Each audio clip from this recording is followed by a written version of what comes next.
Solidaire un jour, solidaire toujours. Il était une fois une baleine qui mit au monde son petit, qu'elle appelait Théo. Il laissa tout seul dans le vaste océan, sans nourriture et surtout sans aide. Il se retrouva seul dans le noir de l'océan, entouré de prédateurs féroces et sans pitié. Un jour, le ciel était si bleu, Théo, le baleineau, nageait tranquillement. Puis, tout à coup, un orque arriva et une course-poursuite démarra. L'orque voulait le faire partir. Ne comprenant pas ce qui se passait, Théo fuya le plus possible. Il pensa qu'il n'avait personne pour l'aimer.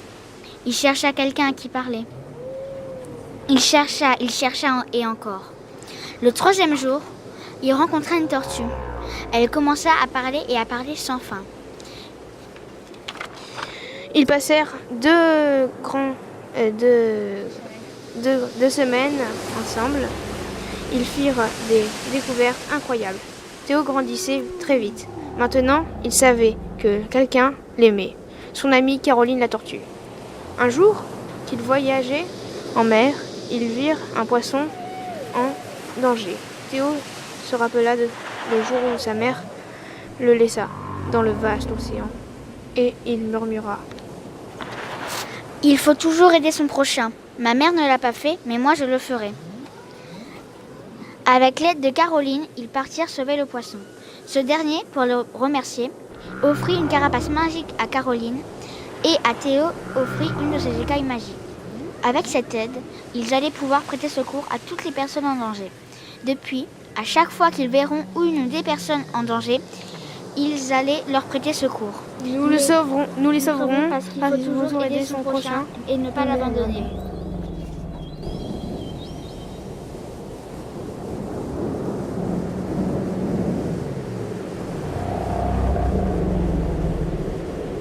Harry et les baleines. Il était une fois un petit garçon qui s'appelait Harry Delano.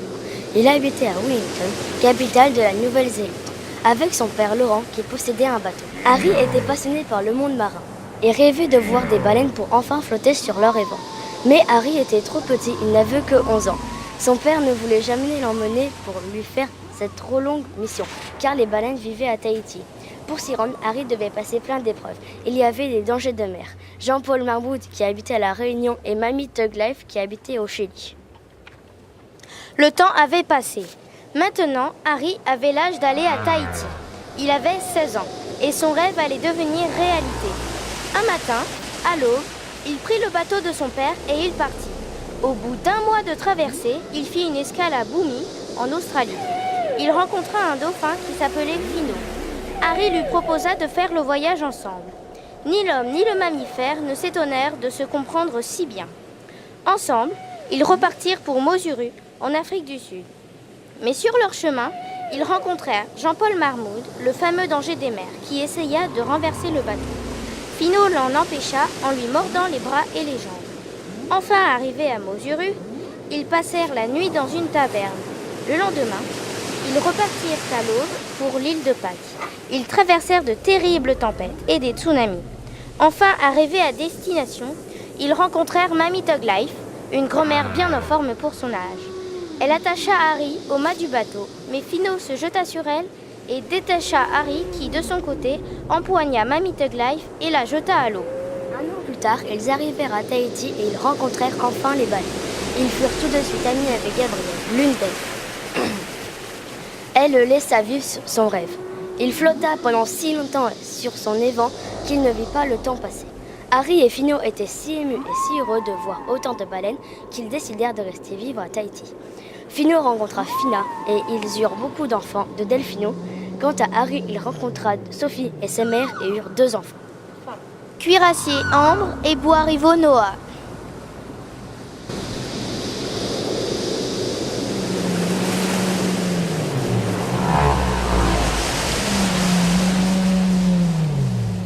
Baleine versus orque.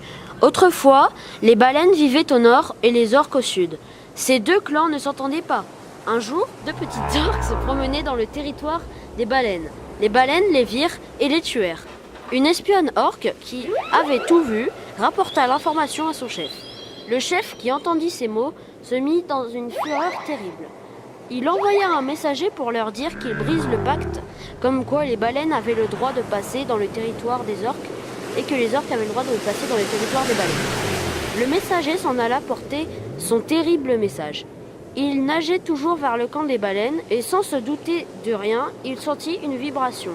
Et tout à coup, les baleines l'attaquèrent. Elles l'enfermèrent dans leur château. Le chef des orques se demanda où était passé son messager. Il envoya une espionne chez les baleines. Elle vit que le messager était enfermé. Il revint le dire au chef des orques. Le chef des orques n'avait jamais été aussi en colère et aussitôt il déclara la guerre aux baleines. Les deux clans se préparèrent pour la grande guerre sous-marine. Quelques jours après, les deux clans avaient 1000 orques et 1000 baleines. Les deux clans voulaient encore plus d'orques et de baleines. Une semaine plus tard, les deux clans étaient prêts pour la grande guerre. Ils avaient 2000 orques et 2000 baleines. Le combat allait bientôt commencer. Les deux clans se battirent férocement.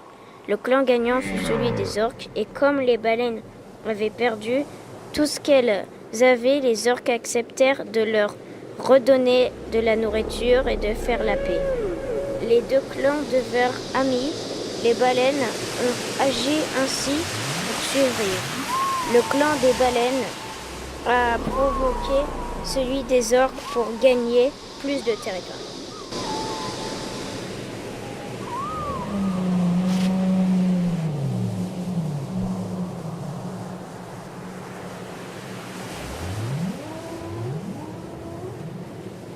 La sirène et le baleineau. Il était une fois une sirène et un baleineau. Ils étaient les meilleurs amis de la mer. La sirène se prénomme Lauralie. Elle avait 11 ans. Le baleineau s'appelait Théo. Il avait 5 ans. Il vivait dans l'océan. Théo vivait avec sa mère. Un jour, il partit chercher à manger pour sa mère et lui. Sur le chemin du retour, lorsqu'il remonta à la surface pour expulser de l'eau, il se fit attraper par un filet. Théo poussa des cris et essaya de toutes ses forces de sortir, mais c'était impossible. Alertée par les cris de détresse de Théo, Lauralie vint à son secours. Comme Lauralie était toute seule, elle n'avait pas assez de force pour aider son ami Théo. Alors, elle eut une idée. Elle appela tous ses amis Triton et Sirène à la rescousse.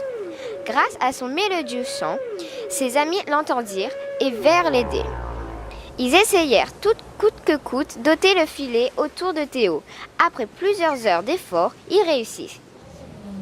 Théo et Lauralie reprirent le chemin côte à côte, nageant au rythme des vagues. Ils arrivèrent enfin chez eux et s'amusèrent 1 heure ou 2. Et tout à coup, un gros bruit retentit. Personne ne peut reconnaître le bruit. Puis, d'un coup, un orque apparut. L'orque poussa des cris. Il leur confia qu'il avait très très mal à la dent.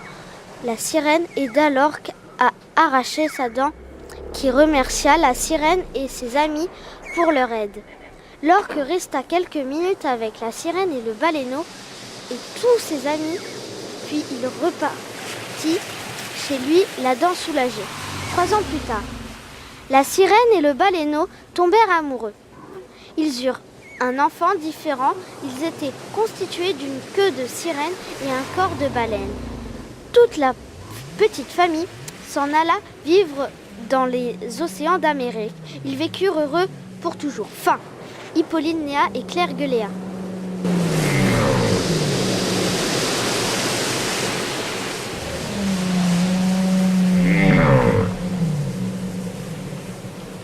Chloé et les baleines magiques. Il était une fois une jeune fille et son petit frère. Chloé avait 14 ans. Elle habitait sur une petite île perdue en plein milieu de l'océan, avec Jules qui avait 5 ans. Sur leur île, il n'y avait pas énormément de place. Un jour, Chloé découpait une noix de coco dehors. Jules, lui, cherchait des coquillages sur le sable. Tout d'un coup, il se mit à crier. « Chloé, regarde, c'est quoi ?» « C'est une baleine, » dit Chloé. « Je prends la barque et je vais la voir. »« Moi aussi, je veux venir, » dit Jules.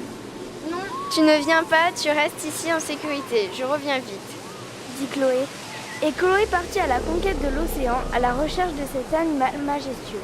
Une tempête éclata pendant que Chloé prenait le large. La barque se renversa et Chloé tomba. Elle s'aperçut qu'elle respirait sous l'eau. Jules attendit longuement le retour de sa sœur bien-aimée. Chloé nagea jusqu'à trouver la baleine. Elle était éblouie par l'ampleur qu'elle prenait. Cette magnifique baleine bleue s'appelait Perle. Jules pleurait de toutes ses larmes. Il prit la barque de secours et partit à la recherche de Chloé, mais s'endormit après 5 heures de voyage. Il se réveilla dans les bras d'une vieille dame qui sentait la rose fanée. Jules demandait à la mamie. « Où sommes-nous »« Nous sommes à Madagascar, mon petit. »« Qu'est-ce que je fais ici ?»« Je t'ai trouvé dans une barque échouée sur la plage et maintenant je t'emmène dans... » l'orphelinat des enfants solitaires. Pendant ce temps, Perle avait transformé Chloé en sirène magique. Elle était majestueuse. Le lendemain, Chloé se rappela de son frère. Peu après, elle partit avec Perle chercher sur une île voisine et vit Jules pêcher. Perle transforma Jules, lui aussi en sirène. Jules était ravi que sa sœur soit venue le chercher. Perle accompagna Chloé et Jules dans le palais des sirènes au fin fond de l'océan. Perle présenta le prince Antoine à Chloé et toutes les autres filles étaient jalouses de Chloé qui avait l'air de plaire à Antoine. Chloé se présenta et le prince l'invita à goûter du thon magique qui était rare. Le soir même, après ce festin, le premier baiser eut lieu. Et ils vécurent heureux jusqu'à la fin des temps et eurent beaucoup d'enfants. De Emma Leclerc et Mélissa de Ricard.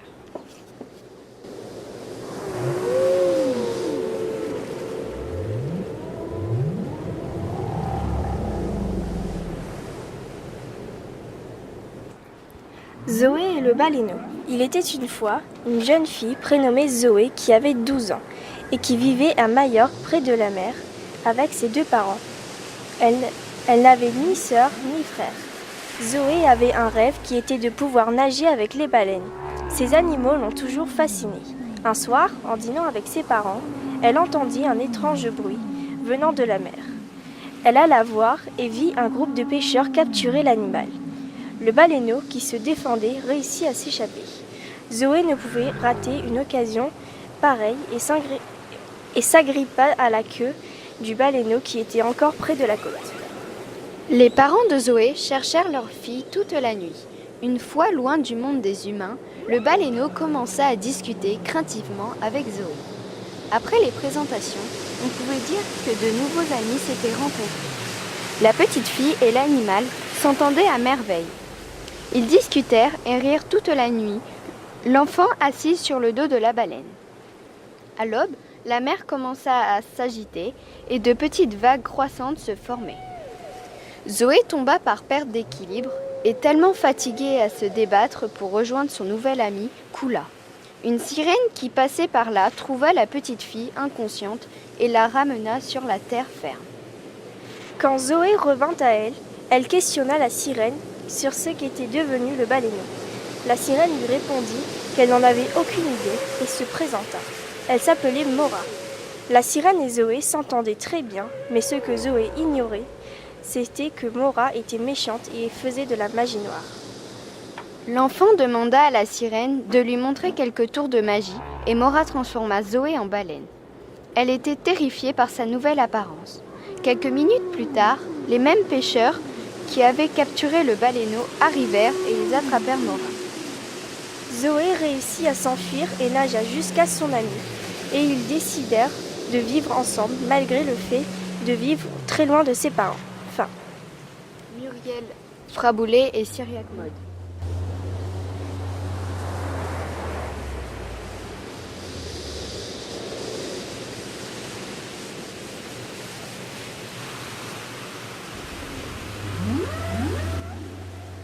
Au fond de la mer, il était une fois un petit garçon qui s'appelait Sting. Il s'ennuyait tous les jours. Il habitait au village de Pikachu, au nord de la Bretagne, avec sa mère. Son père était mort. Il n'avait pas d'amis. Il allait souvent à la falaise pour regarder la mer. Un jour, au bord de la falaise, il aperçut une silhouette au loin dans la mer. Le petit garçon distingua à peine la queue de la baleine. « Ah, une baleine, mais il n'y en a pas sur la côte habituellement. »« N'aie pas peur, dit la baleine en souriant. »« Ah, en plus elle parle !» Il prit ses jambes à son cou et alla se cacher derrière un buisson. Puis il rentra au village et la nuit tomba. Il y avait une fête extraordinaire et super joyeuse en ville, car c'était la veille de Noël. Mais le garçon s'ennuyait toujours. Il repartit vers la falaise. Il dit « Baleine, es-tu là ?» Et il vit la baleine sortir de l'eau brusquement. « Je suis là, pourquoi m'appelles-tu » dit la baleine. « Je m'ennuie tout seul, tu veux jouer avec moi ?»« Parce que les autres, eux, ils font la fête et moi je suis seule sans amis, répondit l'enfant. Moi je veux bien jouer avec toi, monte sur mon dos, on va faire le tour de la ville. Comment t'appelles-tu demanda l'enfant. Je m'appelle Alias et toi? Moi c'est Sting. Sting, où es-tu mon enfant? Le repas est prêt, dit la mère de Sting, inquiète. Vite, repars sous l'eau, ma mère arrive, s'exclama Sting devant la baleine. Ok, au revoir et bonne nuit, dit-elle. N'hésite pas à revenir me voir. D'accord, promis. La nuit passa et Sting dormit bien, puis vint le matin. Debout Sting, il y a école, viens prendre ton petit déjeuner, dit la mère de Sting. D'accord, j'arrive. Plus tard à l'école, 10h. Drink, bonne récréation les enfants, dit la maîtresse.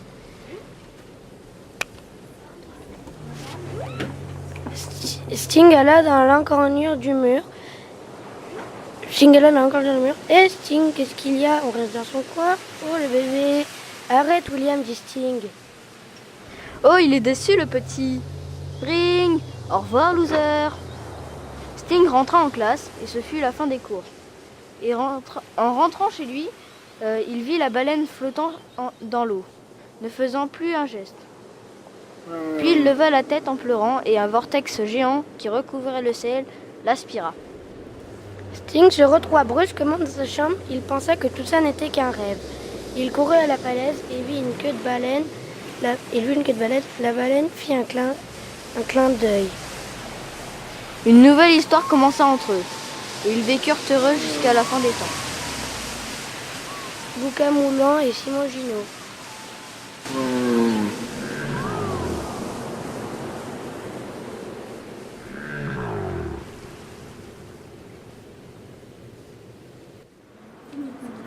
L'histoire de Jason. Il était une fois un héros qui s'appelait Jason. Il avait 22 ans. Il vivait en Amérique, à New York. Il était pêcheur. Jason quitta sa ville actuelle parce qu'il n'y avait plus de poissons dans l'eau. Il était obligé de quitter sa ville pour gagner plus d'argent. Il fit un long voyage jusqu'à la mer Atlantique. Il rencontra un énorme requin sur son chemin qui fit chavirer son bateau. Jason rencontra une baleine qui le sauva de l'eau. Le requin voulut tuer Jason, mais il avait en sa possession un objet magique qui lui permettait de parler aux animaux. Il appela Dieu, et Dieu le sauva en disant à la baleine de faire fuir le requin. La baleine et Jason devinrent de très bons amis. Jason appela souvent la baleine pour qu'elle lui dise où se trouvèrent les bandes de poissons. Grâce à la baleine, Jason devint très riche. Il donna de l'argent à une association de sauvegarde des baleines. Jason était devenu un très bon pêcheur et rencontra un jour sa femme, avec qui il eut des enfants. Il avait une belle maison et ne manquait jamais l'occasion d'aller en mer avec son bateau pour aller voir son ami la baleine.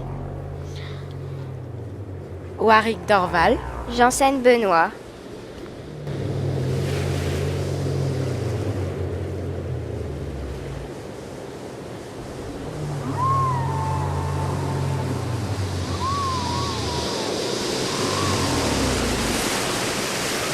Oriana et Morgane.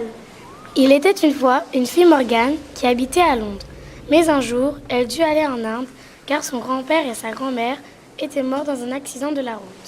Le lendemain, elle prit le bateau pour s'y rendre. Mais au cours du voyage, le bateau fit naufrage à cause d'une tempête. Morgane fut emportée par le courant. Elle arriva sur la côte. Elle était un peu évanouie. Une baleine arriva, la prit sur son dos et la sauva.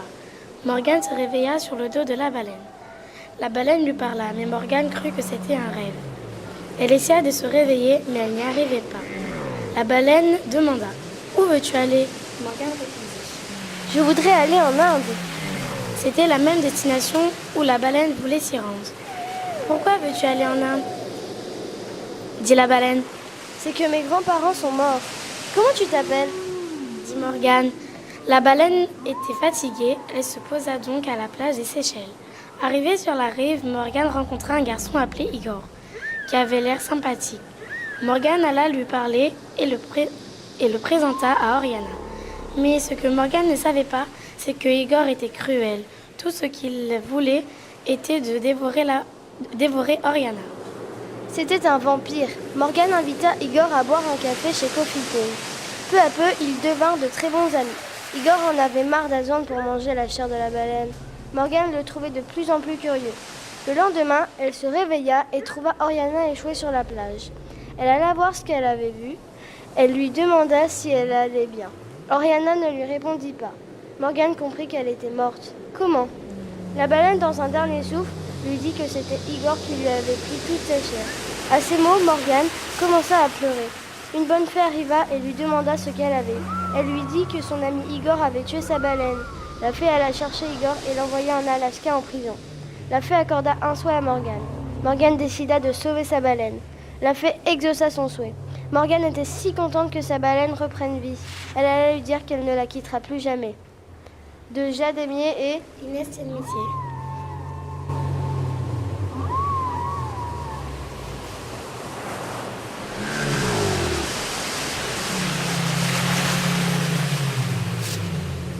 Stargame. Il était une fois sur une autre planète appelée Léon, sur laquelle chaque année il y avait un jeu appelé Stargame. Le but du jeu était de faire une course où il y avait d'autres adversaires. La récompense était 1 milliard de spatial argent. Le gagnant de l'année dernière était Spiro. Il venait de la planète voisine, Bianca. Il allait participer à nouveau. Un petit garçon appelé Aaron, il était très pauvre, il adorait les vaisseaux et demanda à sa mère s'il pouvait participer à Stargame. Elle lui répondit oui.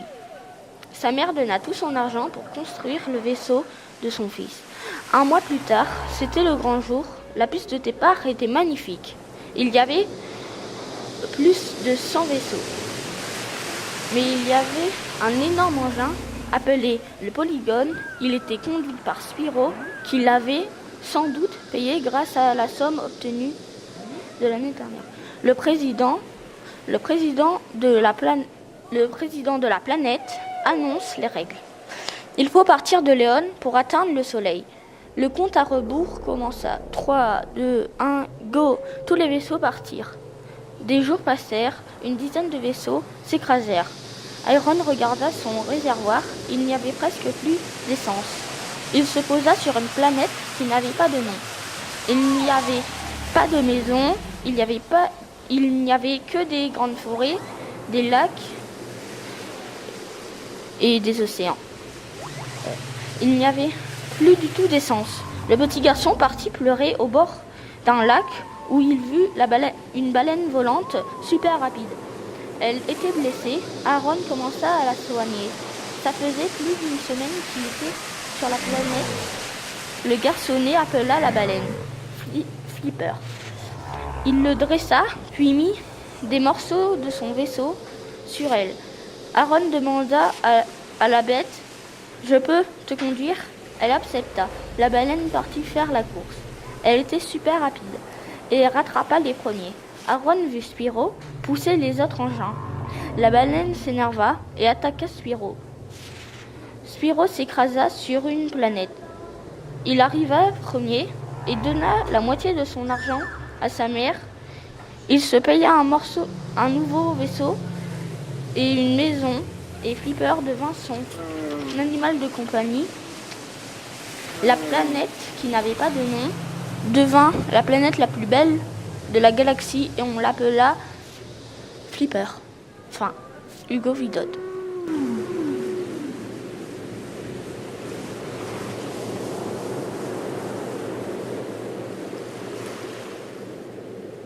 Les 4 travaux de Robin. Il était une fois un jeune homme de 25 ans qui s'appelait Robin. Il vivait à Rio de Janeiro. Il était reconnu comme un héros car il avait sauvé à maintes reprises la ville. Mais un jour, Il but trop de vin et dans la folie, tua ses enfants. Quand il s'en rendit compte, il fut pris de remords et il demanda à Dieu comment se pardonner. Il lui dit qu'il devait accomplir 4 épreuves que lui donnerait son cousin qui habitait à Sao Paulo. Robin protesta, car il détestait son cousin. Dieu lui dit que c'était le seul moyen de se faire pardonner. Robin accepta et se rendit à Sao Paulo pour connaître son premier travail. Son cousin lui donna sa première épreuve qui était de ramener 500 algues roses avec 5 points noirs dessus. Robin trouva 300 algues et se mit à pleurer. Soudain, une baleine arriva et lui demanda ce qu'il pouvait faire pour l'aider. Il lui raconta son histoire. Elle lui dit qu'elle avait avalé 200 algues qu'elle avait régurgitées. Robin s'empressa de les prendre. Son cousin lui donna une seconde épreuve qui était de rester 5 heures sous l'eau. C'était physiquement impossible. Robin ne pouvait pas tricher car quelqu'un le surveillait. Il rentra dans l'eau et il rencontra la baleine. Elle lui dit de rentrer à l'intérieur de son ventre. Au bout de 5 heures, il en sortit. Le garde qui le surveillait mourut d'étonnement. Son cousin, ne supportant pas de le voir réussir, lui donna directement sa 3e épreuve, qui était de traverser la mer entre Rio de Janeiro et Sao Paulo. Robin n'avait pas les ressources physiques pour le faire. Dans l'eau, il appela la baleine qui lui proposa de l'emmener. Robin fit toute la traversée sur son dos. À l'arrivée, Robin remercia la baleine. La 4e épreuve était redoutable, car Robin devait tuer la baleine. Son cousin s'était aperçu que Robin était ami avec la baleine. C'est pour cela qu'il lui donna cette épreuve. Robin, ne voulant pas la tuer, eut une idée géniale, construire une baleine en carton, puis la tuer devant son cousin qui devait admettre que Robin avait réussi toutes les épreuves. Mais son cousin se rendit compte de la supercherie. Robin lui dit alors qu'il ne tuerait pas la baleine. Il rentra à Rio de Janeiro. Le soir même, Dieu vint parler à Robin. Il lui pardonna car Robin avait bien agi. Dieu lui rendit ses enfants en parfait état. Des fois, il retournait voir la baleine avec ses enfants et ensemble, ils faisaient de longues balades. C'est à ce moment que Robin se rendit compte qu'il ne pouvait compter que sur les vrais amis qui seraient là, toujours là pour lui. Lorenzo et Lynn de 611.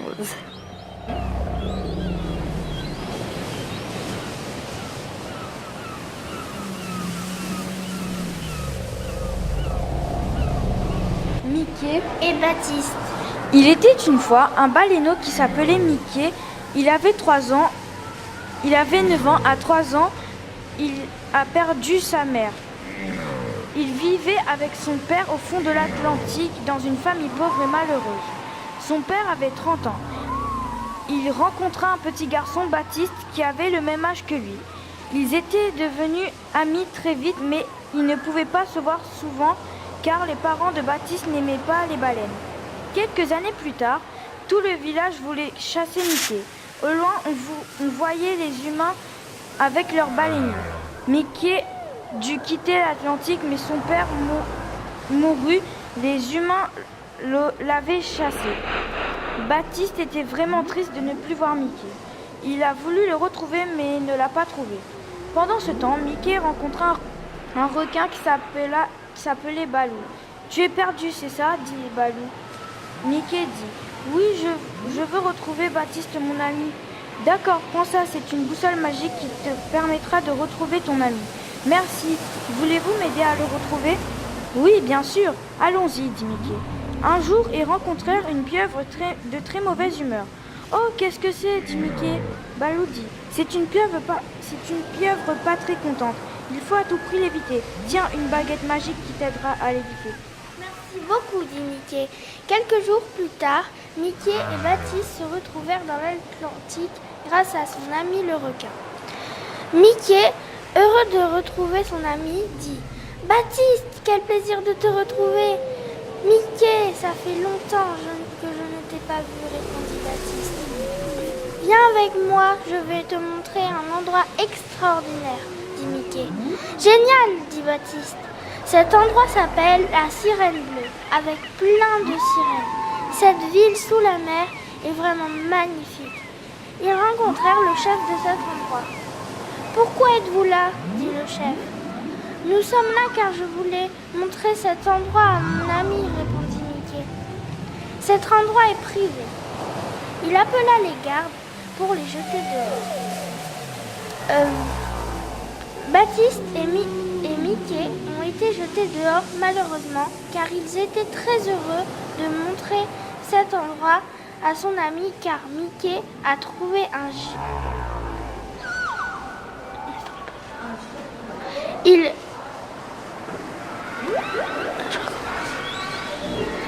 Baptiste et Mickey ont été jetés dehors, malheureusement, car il était très heureux de montrer cet endroit à son ami. Les parents de Mickey remontent à la surface car Mickey a trouvé un jet.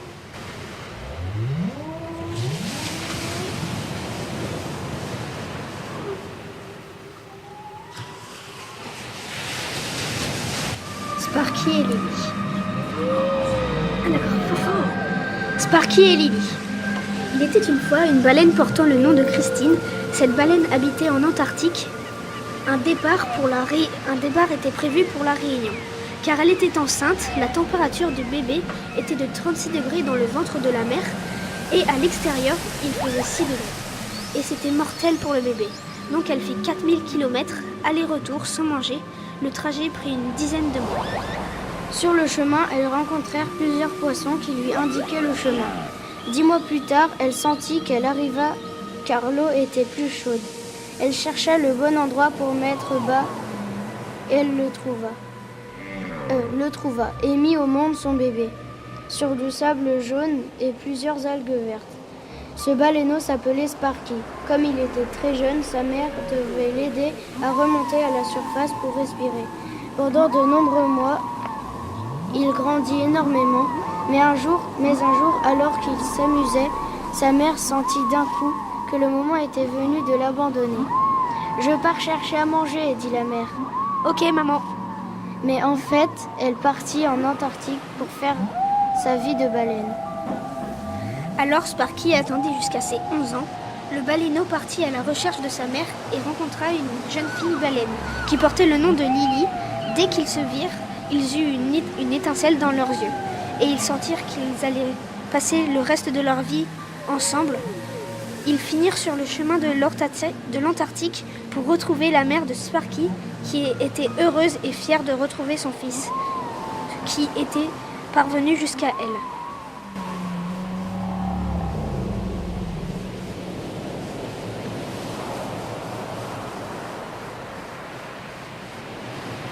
Mickey et Baptiste. Il était une fois un baleineau qui s'appelait Mickey. Il avait 9 ans. À 3 ans, il a perdu sa mère. On ne sait pas comment. Il vit avec son père au fond de l'Atlantique dans une famille pauvre et malheureuse. Son père avait 30 ans. Il rencontra un petit garçon, Baptiste, qui avait le même âge que lui. Ils sont devenus amis très vite, mais ils ne pouvaient pas souvent se voir car les parents de Baptiste n'aimaient pas les baleines. Quelques années plus tard, tout le village voulait chasser Mickey. Au loin, on voyait les humains avec leurs baleiniers. Mickey a dû quitter l'Atlantique, mais son père était mort. Les humains l'ont chassé. Baptiste était vraiment triste de ne plus voir Mickey. Ils l'ont chassé. Ils ont voulu le retrouver, mais ne l'a pas retrouvé. Pendant ce temps, Mickey rencontra un requin qui s'appelle Balou. « Tu es perdu, c'est ça ?» dit Balou. Baptiste, mon ami. D'accord, prends ça. C'est une boussole magique qui te permettra de retrouver ton ami. Merci. Voulez-vous m'aider à le retrouver? Oui, bien sûr. Allons-y. Un jour, ils rencontrèrent une pieuvre de très mauvaise humeur. Oh, qu'est-ce que c'est? C'est une pieuvre de très mauvaise humeur, dit Balou. Il faut à tout prix l'éviter. Tiens, une baguette magique qui t'aidera à l'éviter. Merci beaucoup, dit Mickey. Quelques jours plus tard, Mickey et Baptiste se retrouvèrent dans l'Atlantique grâce à son ami le requin. Baptiste, quel plaisir de te retrouver. Mickey, ça fait longtemps que je ne t'ai pas vu, répondit Baptiste. Viens avec moi, je vais te montrer un endroit extraordinaire et très secret. Génial, dit Baptiste. Cet endroit s'appelle la Sirène Bleue avec plein de sirènes. Cette ville sous la mer est vraiment très magnifique. Ils Ils rencontrèrent le chef de cet endroit qui les questionna. « Pourquoi êtes-vous là » dit le chef. « Nous sommes là car je voulais montrer cet endroit à mon ami, répondit Mickey. Cet endroit est privé. Il appela les gardes pour les expulser. Baptiste et Mickey ont été jetés dehors, malheureusement car Mickey voulait montrer cet endroit à son ami. Il remonte à la surface et Mickey voit sa mère et son père. Car un génie avait exaucé ses vœux. Ses parents sont revenus en vie, Baptiste et Mickey sont encore amis malgré les parents de Baptiste.